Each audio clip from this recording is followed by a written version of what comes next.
Hey everyone, it's me, Beck, with BeckRobbins.com. And this happiness tip will work really well for you if you happen to have someone in your space that has a lot of negative energy. And by that I mean someone who you find complains a lot or judges a lot or just has a lot of grumpiness going on. And unfortunately, we all have people in our lives that we love that haven't quite figured out where their misery comes from. So it's our job to not only protect ourselves from this negative energy, but to help support them in moving into a more positive frame of mind. And so my strategy with these people is a two-part strategy. It has a defensive aspect and an offensive aspect. And when I see someone I love about to go into a tailspin, or I also call it they're going to go dark on me, I can tell because their body language changes, their eyes start to squint, their tone of voice sounds a little different, and you just know, okay, here we go. And the first thing I do is I protect myself because all energy is contagious and thoughts are actually viral. We don't have to be thinking a negative thought to have it affect our state. So we need to consciously protect ourselves from picking up or absorbing this negative energy.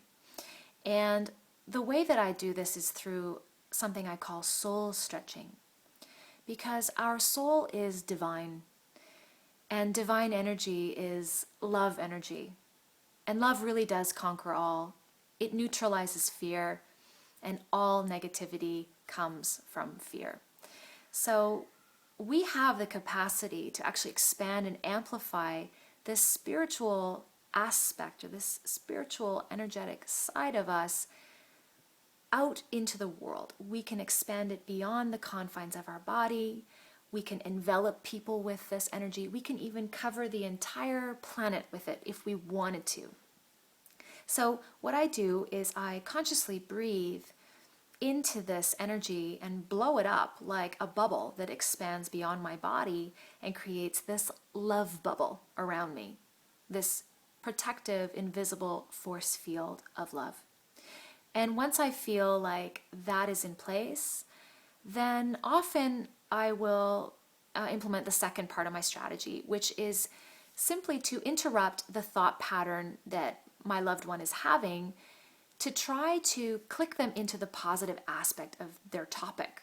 So for instance, if they're complaining about their partner or their spouse, I'll find an organic opportunity to ask them a question. Like if they're complaining, I might say, well, what do you love about that person?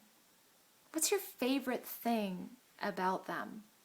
And that kind of forces them to think about the positive aspect.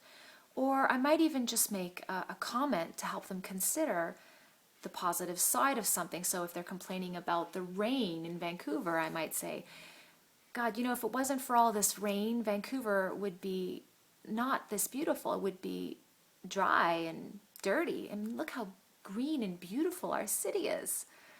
And so this makes them kind of switch, or it interrupts them. You can actually see it stop their thought pattern. And we can do this more than one time in a conversation. In fact, the more we do it, the better we see results in these people that we love. So give that a try and let me know what kind of results you have. Definitely subscribe to my YouTube channel above, and I will see you at the next happiness tip.